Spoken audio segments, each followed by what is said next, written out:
tous d'un commun accord persévéraient dans la prière avec les femmes et Marie, mère de Jésus, et avec les frères de Jésus. Acte 1, verset 14. Frères et sœurs, ce verset 14 de Acte nous situe déjà par rapport à l'événement que nous avons célébré il y a juste 3 jours. Nous étions là jeudi, le 18 mai, pour l'Ascension. Et les disciples quittent la montagne où ils étaient, où Jésus les a bénis en montant au ciel. Ils retournent et se retrouvent. Vous voyez, dans le texte, on donne le nom des 11 disciples, mais il n'y a pas de nom de femmes.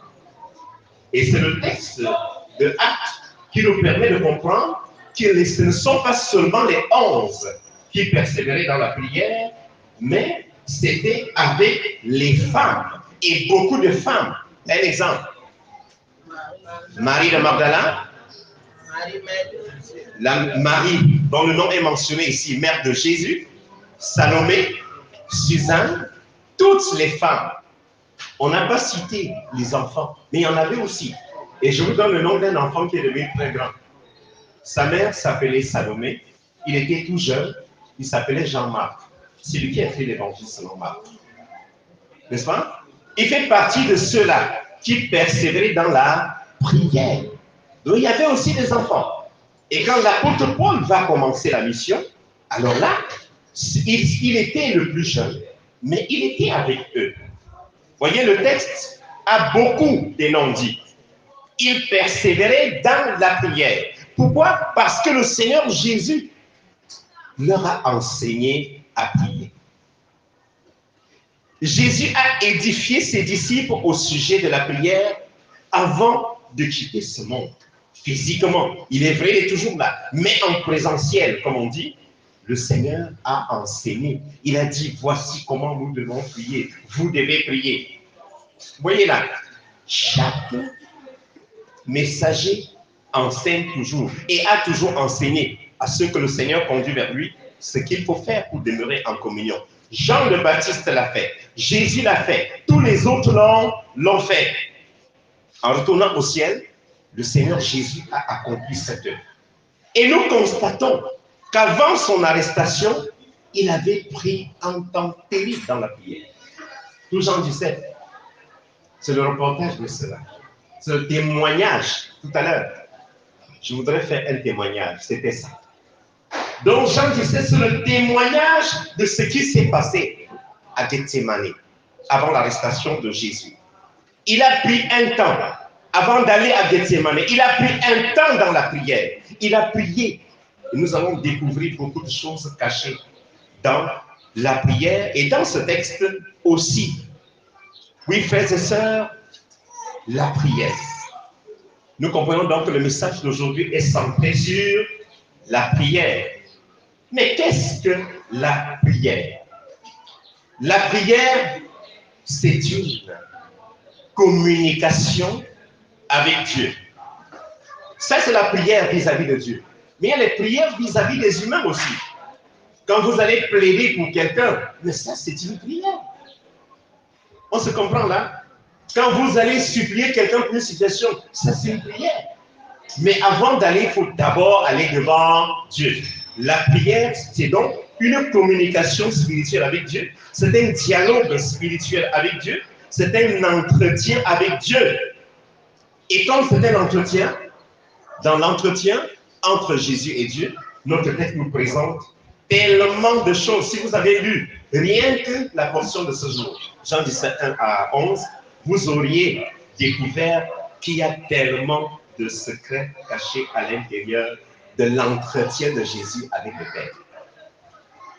Mais la prière également, dans la pratique de la vie chrétienne, c'est la respiration du chrétien.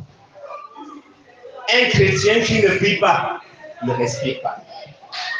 Un chrétien qui ne prie pas, frères et sœurs, court le risque d'être en désaccord avec Dieu.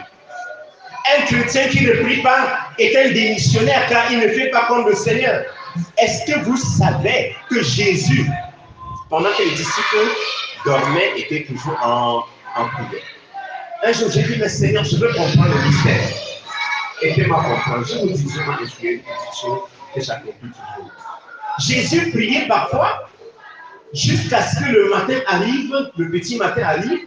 Alors, quand il faisait même 1 minute de prière, Dieu multipliait les minutes de prière là, ça devenait beaucoup de dizaines et de centaines de minutes. Un jour, j'ai dit, Seigneur, multiplie cette heure de sommeil que j'aurais par 10. Et je vous dis, en 1 heure de sommeil, quand je me lève, j'ai constaté que c'est comme si j'avais dormi pendant 10 heures, bien reposé. Donc ceux qui ne prient pas en disant que non, on va dormir, sont des paresseux spirituels. Et Jésus n'aime pas les paresseux. Si tu ne pries pas, c'est mauvais pour toi. Jésus priait beaucoup pour ses disciples. Regardez un peu à Gethsémani, lorsqu'il s'en va avec les disciples, le Seigneur prie pendant que les autres sont endormis. Qu'est-ce qui les a menés à ne pas prier? Tout simplement parce qu'il y a des forces négatives qui sont là pour empêcher la prière.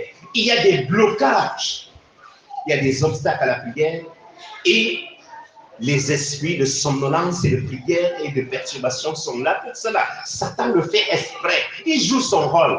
Mais nous devons jouer le nôtre en persévérant dans la prière.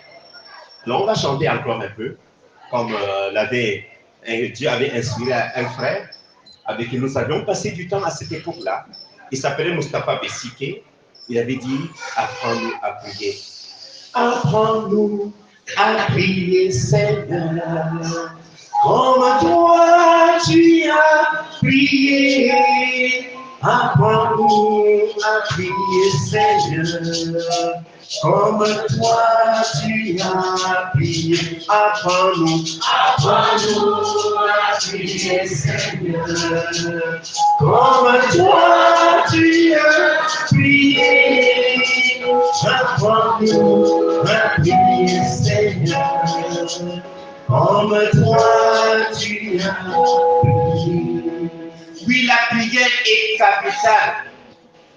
Nous avons dit que la prière, c'est la respiration du croyant, du chrétien. Nous constatons que dans les autres religions, les religieux sont très prieurs. Regardez un peu une religion qui est à côté. Cette religion qui a des principes, au point que certains qui ne respectent pas ces principes peuvent tirer le couteau pour les frapper. Ils prient beaucoup. Ils ont des temps de prière. Et lorsqu'un chauffeur de cette religion-là au volant d'une voiture, quel que soit le nombre de personnes, quelle que soit la personne qui est dans sa voiture quand c'est l'heure de prière, il s'arrête pour prier. Vous les connaissez, n'est-ce pas? Ils prient beaucoup. Plusieurs ont développé des mantras. On appelle aussi des chapelets pour la prière. Ils appellent ça chapelet, mantra, mais c'est des instruments de concentration.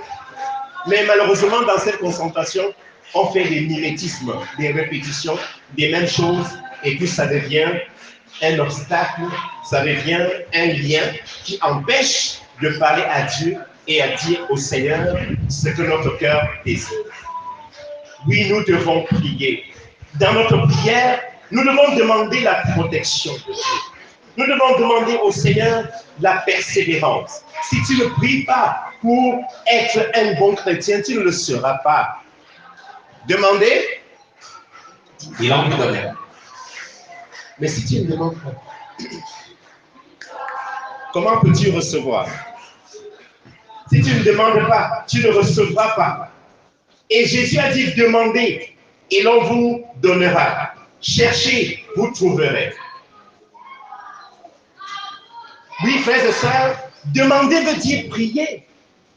Jésus disait ainsi, priez et vous recevrez, et vos prières seront exaucées. Il ne suffit pas seulement de prier, mais vous persévérer. Et dans nos prières, comme Jésus l'a dit, Nous devons toujours demander que le Seigneur nous préserve de ce qui peut nous empêcher d'être sauvés. Qu'est-ce que nous disons dans le Notre Père? Ne nous soumets pas, mais délivre-nous du mal. Et le texte dit, délivre-nous du malin. Celui qui est la source du mal. En grec, le mot c'est phonéro, qui c'est-à-dire la source du mal, le prince des ténèbres, le prince du mal, celui qui provoque les mal et les maladies. Il s'appelle le malin. Et c'est le diable lui-même en personne. Donc, quand nous disons préserve-nous du mal, délivre-nous du mal, nous sommes par la tentation, mais nous disons en même temps préserve-nous des actions du diable qui sont énormes. Si tu ne pries pas, vas-tu être victorieux? Tu ne le seras pas. Tu seras plutôt utilisateur des assauts du diable contre toi. Et c'est pour ça que beaucoup de chrétiens sont des échoués. Parce qu'ils utilisent les armes de combat contre eux. Et vont même devant Dieu avec les armes de combat contre eux. Dieu va écouter votre prière. Il y en a assez. Nous devons être attentifs. Préserve-nous du mal. Ce que nous devons demander à Dieu également, c'est qu'il se glorifie. Mais Jésus dit, je t'ai glorifié. Glorifiez-moi. Alors là, c'est tout autre chose. Glorifier veut dire honorer. Mais le Seigneur, étant sorti du Père, étant le Fils du Père, étant le Père, ça c'était un langage spirituel de haut niveau. Et nous découvrons dans le texte. Il dit, glorifie-moi de cette gloire que j'avais avant la fondation du monde. Et cette gloire, il est toujours là. Il est descendu pour communiquer cette volonté du Père, cette gloire du Père. Mais pour que les humains, en faisant ce que Dieu veut, soient glorifiés, Dieu glorifie ceux-là qui font sa volonté. On se comprend là? Nous devons, frères et sœurs, dans nos prières, demander ce qui participe à notre salut. Demande à Dieu ce qui permettra que tu sois sauvé et que tu persévères dans le salut. Si tu demandes, comme dans le domaine entrepreneurial, plusieurs ne demandent que l'argent, l'argent, l'argent, l'argent, l'argent, et tuent même des gens pour avoir l'argent, l'argent, et avalent même des gens pour avoir l'argent, l'argent, et boivent le sang des humains pour avoir l'argent, l'argent, et finalement, ils vont faire quoi de ça? En partant, ils vont prendre quoi? Quand ils parlent, les démons utilisent même cet argent pour perturber les vies des gens. En conséquence, lorsque tu demandes quelque chose à Dieu, demande ce qui va permettre ton salut. David disait, Seigneur, ne me donne pas trop, de peur que dans l'abondance exagérée, je te rejette, je te nie, je ne te sers plus comme tu veux. Nous devons demander à Dieu le nécessaire en fonction de ce que notre cœur désire. Et c'est pourquoi nous disons que ta volonté soit faite. Demandons ce qui cadre avec la volonté de Dieu. Dans nos prières, nous devons toujours insister sur quelque chose de profond, très fondamental qui est caché dans l'évangile selon Jean chapitre 17. C'est dit dans au moins ces deux versets. L'unité. Oui, Jésus a prié pour l'unité de ses disciples et dit, garde en ton nom ce que tu m'as donné afin qu'ils soient un, comme nous. Et quand nous remontons au verset 21, il dit, Père, je te prie afin que tout soit un, que aussi soit un. Écoutons bien, afin que tout soit un comme toi, Père, tu es un. Tu es en moi et comme je suis en toi, afin que aussi soit un en nous, pour que le monde croit que tu m'as envoyé. Voyez là, l'unité est fondamentale. Mais Satan connaît ça. C'est pour cela qu'il combat les disciples et fait tout pour qu'on ne reste pas unis. C'est pour cela qu'il y a des divisions dans l'église. Parce que beaucoup ne prient plus. Il y a des pasteurs qui ne prient pas, des anciens qui ne prient pas, des diacres et des conseillers qui ne prient pas, des chrétiens qui ne prient pas. En conséquence, ils sont sous la solde de qui? Sous le pouvoir de qui? Du diable en direct. Parce qu'ils sont déjà dominés, ils sont des échoués. Oui, frères et sœurs, nous devons prier afin que le Seigneur nous donne de persévérer et de rester unis. Une église unie est très forte et par cette force, Christ est témoigné. On se comprend là? Ainsi donc, quelles que soient les circonstances, nous devons être en prière. Nous devons prier selon ce que Dieu nous met à cœur. Oui, nous devons toujours prier afin de faire ce que nous devons faire. Si tu ne pries pas pour toi comme il faut, tu cours le risque de faire des mauvais choix. Je prends l'exemple des jeunes gens qui vont se marier plus tard et qui ne le sont pas encore. Ou encore des mariés dont le mariage a chaviré et dont ils sont redevenus célibataires. Vous devez prier pour votre futur conjoint. Si toi, jeune homme, jeune fille qui n'est pas marié, tu ne pries pas dès maintenant pour l'homme ou la femme que tu vas épouser, c'est pas quand tu vas l'épouser que tu vas prier pour lui. Tu cours le risque d'épouser un anti-chrétien et après il vient là, ta vie devient un... En conséquence, il faut prier, il faut anticiper dans la prière. Et lorsque cela est déjà arrivé, on doit prier et demander la miséricorde du Seigneur. Alors, dans un foyer, chacun doit prier pour l'autre. L'homme doit prier pour sa femme. La femme doit prier pour son mari. Les enfants doivent prier pour leurs parents. Nous devons prier, frères et sœurs. Sans la prière, nous sommes finis. Comme quelqu'un disait, je suis fini. Oui, frères et sœurs, sans la prière, nous ne pouvons pas avancer. Ce que nous sommes est parfois la conséquence de l'absence de la prière. Si tu fais une activité, si tu diriges quelque chose, si tu as une activité que tu mènes, tu ne pries pas et ne demandes pas que le Seigneur te soutienne. Comment penses-tu réussir? Dieu t'a donné une fruit de prière, mais pendant que tu bénéficies, tu ne pries plus. Comment penses-tu réussir? Nous devons prier, mais être vigilant. Si tu n'es pas vigilant, si nous ne sommes pas vigilants, nous courons le risque de voir les prières que nous avons faites par la suite combattues. Et quand les prières sont combattues, on ne prie plus. Et quand les prières sont combattues et qu'on ne prie plus, on a déjà eu la grâce. Mais on ne jouit pas du bonheur divin caché dans l'exaucement de la prière. Frères et sœurs, nous devons prier. Mais il est important de savoir qu'il y a des prières que Dieu n'exauce pas. On se comprend? Certains disent Dieu est très bon. Comment un Dieu si bon peut-il faire telle chose? Peut-il avoir créé l'enfer? Voilà le langage des perdus, des damnés. Certains sont encore sur la terre. Jésus dit dans notre texte, Père, on est plus là, on est ensemble là. Jésus dit, je ne prie pas pour le monde, mais je prie pour ceux que tu m'as donné. Pourquoi ne faut-il pas prier pour le monde? En priant pour le monde, c'est une prière vague qui monte comme une lumière qui se disperse et n'arrive pas à destination. On se comprend? Qui est le prince de ce monde? Satan est le prince de ce monde. Et c'est dans ce monde que le Seigneur prend les siens. Nous devons prier pour nous, pour ceux qui ont cru. Et si tu veux prier pour quelque chose qui est dans le monde, supposons que tu fais de l'agriculture, prie pour ton activité. Supposons que tu fais du commerce. Le commerce est dans le monde. Prie pour ton commerce. Supposons que tu travailles. Prie pour ton travail. Il ne faut pas faire des prières que Dieu ne veut pas. Dieu ne veut pas aussi des prières qui ne le glorifient pas.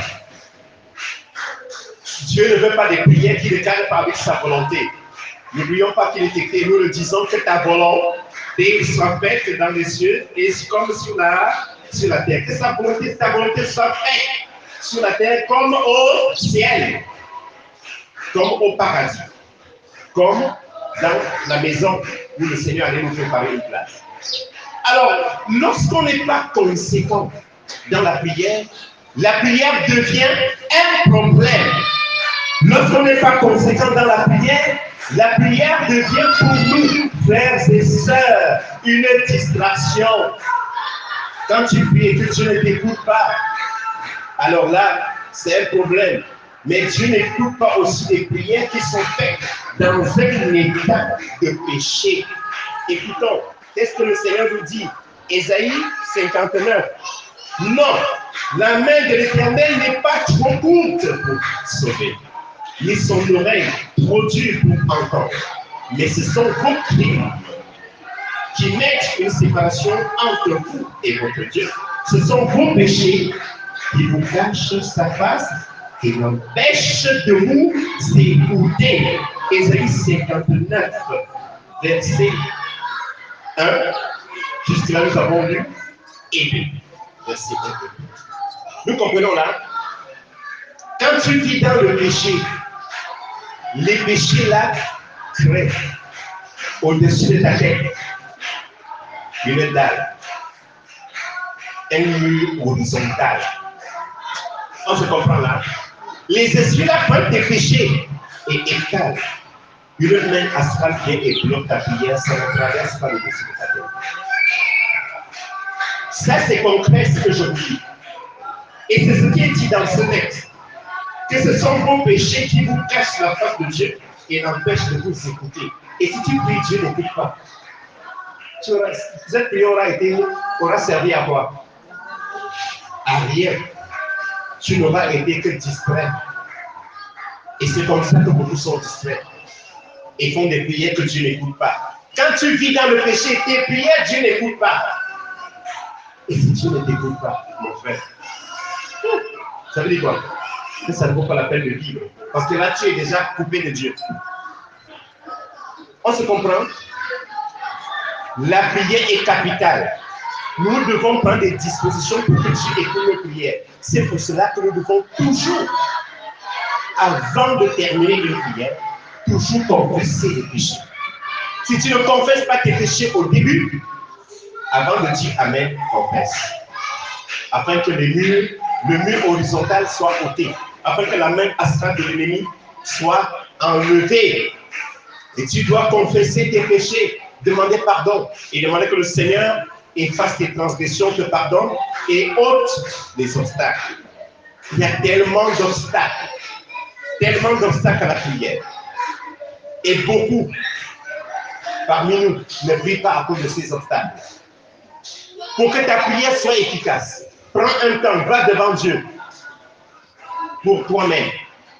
Lorsque tu veux mener une vie de prière, prends un temps, va devant Dieu. Libère-toi de tout obstacle. Regarde quel crime tu as commis. Regarde quel péché dangereux tu as commis. Regarde quelle faute tu as commise. Regarde quel péché, le petit péché mignon là que tu entretiens en disant oh, il n'y a que ça. Dieu voit quand même que je suis fidèle en toutes choses, mais au moins c'est ceci. Je n'arrive pas à m'en libérer. C'est à cause de ce péché-là. On l'appelle péché mignon, que tu cours le risque d'aller en enfer. Bien-aimés, nous devons être libérés des obstacles, car Dieu a besoin de nous. Dieu a besoin de la prière, de nos prières. Et je voudrais citer un pasteur de notre église, paix à son âme, qui fut secrétaire de l'EC, le pasteur Hans Etiengele, docteur Hans Etiengele, en octobre 1997 à Lungé, à l'ouverture de l'Institut Actuelle Faculté, qu'est-ce qu'il dit? L'église a besoin des hommes qui prient. Vous voyez là. Et quand on remonte dans le livre d'Ézéchiel, Dieu cherche des personnes qui peuvent se mettre à la brèche. Et quand on remonte encore dans le Chroniques, il est écrit, si mon peuple sur qui mon nom est invoqué s'humilie, prie, cherche ma face, se répand, c'est-à-dire confesse ses péchés. Je l'exaucerai des cieux et je guérirai sa nation. Vous comprenez là? Camerounais, votre pays est dans des problèmes parce que vous ne priez pas bien. Les ordres mystiques qui sont dans le Cameroun sont là pour vous empêcher de prier. Ils ont installé des hôtels dans tous les carrefours, dans toutes les villes. Dans les montagnes au Cameroun, les hôtels sont là. Les grands carrefours, il y a des hôtels sataniques qu'ils ont installés pour bloquer vos prières. Devant des églises, ils ont posté des gens pour vous empêcher de prier. Que ce soit les Rosicruciens, les francs-maçons, ou les écancariens et tous les autres, ils sont nombreux au pays pour empêcher qu'on prie, pour que la nation soit guérie. Le Cameroun souffre parce que les chrétiens font des prières inefficaces. Ce n'est pas le pouvoir politique, ce n'est pas le gouvernement à plaindre, c'est nous à plaindre. On se comprend là? Et les nations du monde souffrent parce que les croyants en Jésus-Christ qui sont dans les nations ne prient pas comme il faut. Ce qui se fait au Cameroun se fait ailleurs, dans les autres pays du monde. C'est pour cela qu'il est important de prendre conscience. Jésus dit, je ne suis plus dans le monde, mais ils sont dans le monde. Et Jésus va continuer en disant, ils sont dans le monde, mais ils ne sont pas du monde. Nous ne sommes pas du monde. Nous sommes des pèlerins dans ce monde dès le jour où nous avons pris conscience de notre identité d'être spirituel et de messager de Jésus-Christ. Prenons conscience. Prends conscience et mets-toi en prière. Si seulement 3 personnes qui prient avec efficacité se mettent ensemble, les résultats seront là. Mais Satan, c'est ça, est fait pour distraire ceux-là qui veulent se mettre ensemble. C'est pour cela que les groupes d'intercession souffrent. C'est pour ça que lorsqu'on crée des groupes d'intercession, après il y a dispersion. C'est pour ça que ceux qui se mettent à la brèche à un moment donné n'arrivent pas à se mettre ensemble continuellement. Parce que Satan sait que leur union est une puissance. Et que par là, Dieu va agir. Prenons conscience, frères et sœurs. Prenons conscience, ne dormons plus. Et beaucoup dorment et ne prient plus. Plusieurs ont des problèmes. Parce qu'ils ne se mettent pas à la brèche pour eux-mêmes. Dieu a besoin des hommes et des femmes qui prient. Et quand nous remontons dans le livre d'Ecclésiaste, Dieu dit, j'ai cherché parmi 1000, j'ai vu un homme. Mais il dit, parmi 1000, je n'ai pas vu une femme. On se comprend là? Mais Dieu a besoin des femmes. Dieu a besoin des hommes qui prient, des femmes qui prient. Et regardez que lorsque le Seigneur cherchait, parmi les disciples, à qui il devait se révéler après la résurrection, c'est une femme qu'il a trouvée. Même ses disciples, tous les hommes là, il n'a vu personne.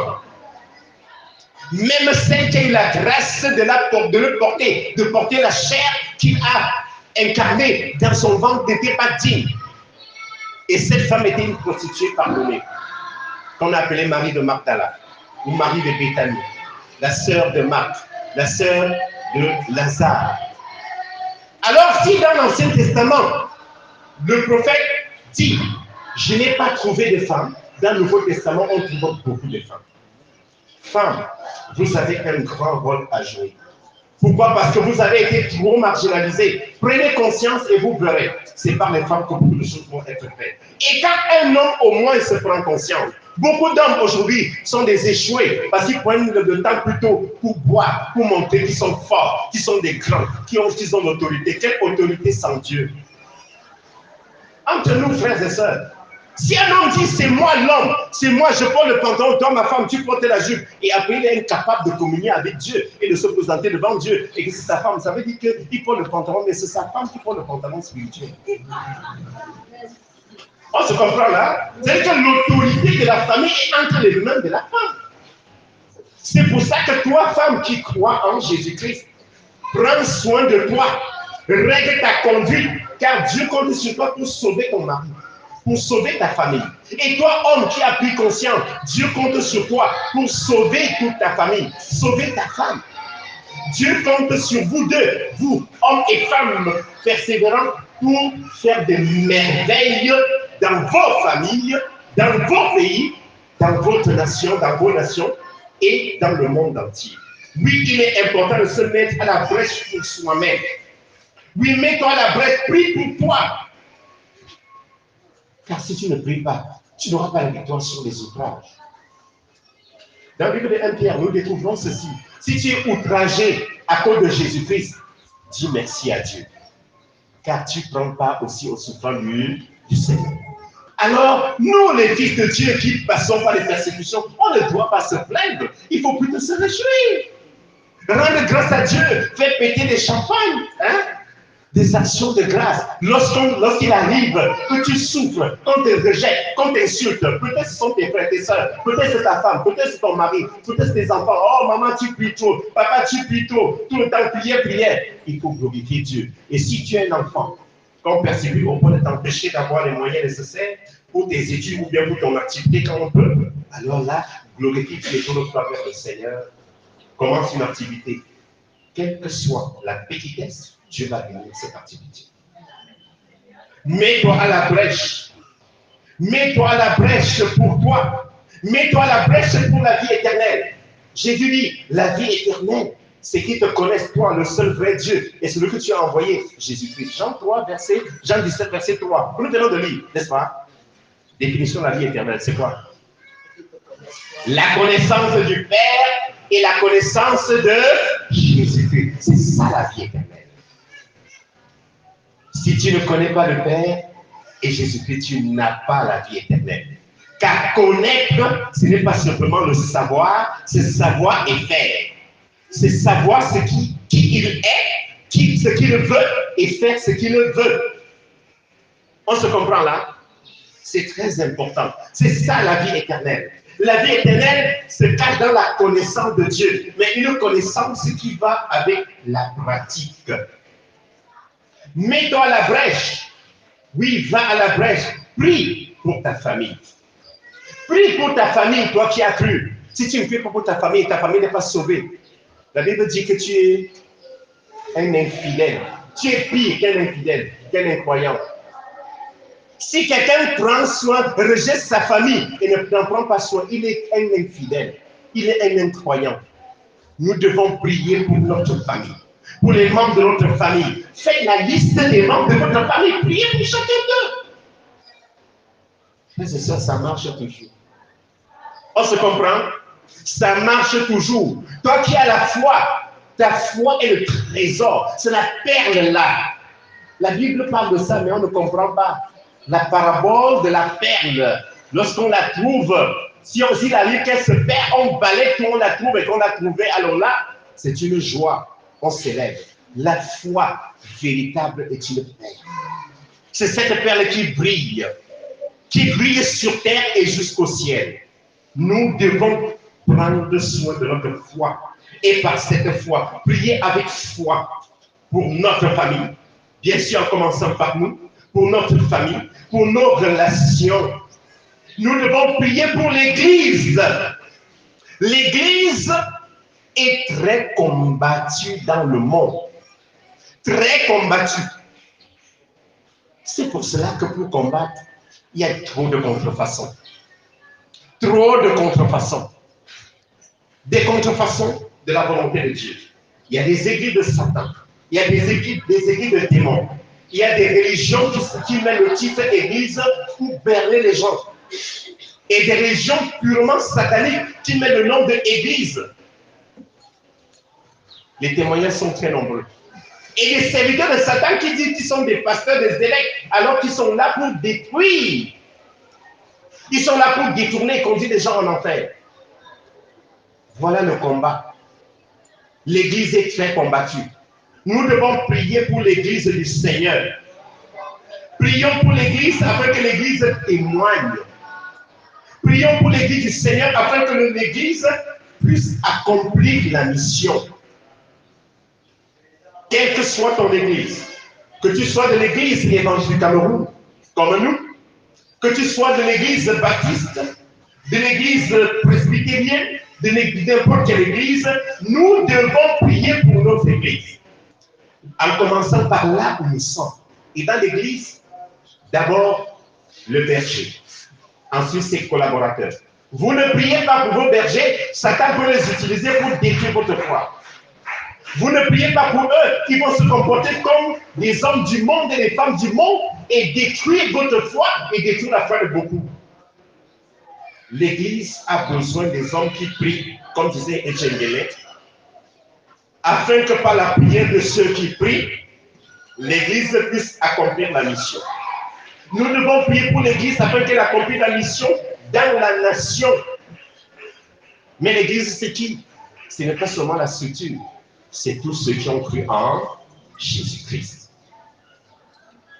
Frères et sœurs, si tu ne pries pas pour ton activité, comment peux-tu réussir à voir tout ce qui est nécessaire pour agir dans ton Église et pour agir dans la société? Une des activités terribles que Dieu nous a données, c'est de nous soutenir les uns les autres. C'est de nous aimer les uns les autres. Et nous devons nous soutenir les uns les autres dans la prière. Nous devons prier. Oui, prie pour la mission que tu as accomplie. Prions pour toutes les missions que nous avons accomplies. Et c'est en priant que nous réussirons. Car nous ne faisons pas ce que nous voulons parce que nous avons été forts de vouloir ou de commencer ou de faire. Dieu l'a voulu. Il faut prier par rapport à cela. Ainsi donc, frères et sœurs, la prière est un trésor divin. Ce trésor, cette manne. Manne veut dire qu'est-ce que c'est manne dans la langue hébraïque.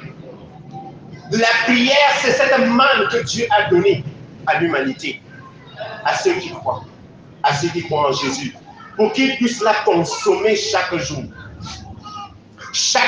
et à chaque instant, afin d'être forts pour accomplir la mission, afin d'être forts pour jouer le rôle dans la société. Nous avons des rôles à jouer. Si nous ne prions pas, nous ne réussirons pas. Si tu ne pries pas, tu es déjà vaincu. C'est que tu es faible. C'est que tu n'es pas intelligent. Tu n'es pas sage. Au ciel, les insensés n'arriveront pas. Nous devons donc continuer de prier, mais avec sagesse et intelligence et beaucoup de discernement.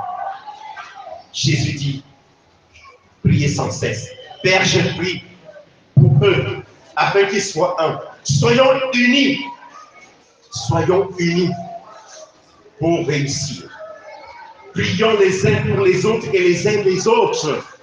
Prions ensemble. Si nous pouvions entre nous créer entre nous des binômes et des trinômes d'intercession. Voilà quelque chose à laquelle j'aspire toujours depuis très longtemps. Si nous pouvons parvenir à le faire, voilà un point de départ pour le succès. D'abord du binôme ou du trinôme, mais de tous ensemble. La parole de Dieu est bénie. Tu l'as écouté. Par cette prière, par ce message, tu es béni. Mais tu seras encore très béni lorsque tu vas la mettre en pratique. Lorsque tu vas comprendre, lorsque tu as compris que tu es un intercesseur et que tu dois intercéder pour tout le monde en commençant par toi-même. C'est-à-dire pour tous ceux qui ont cru comme toi. C'est-à-dire pour tout ce que tu as fait, pour toutes tes activités et pour la nation dans laquelle nous sommes. Amen.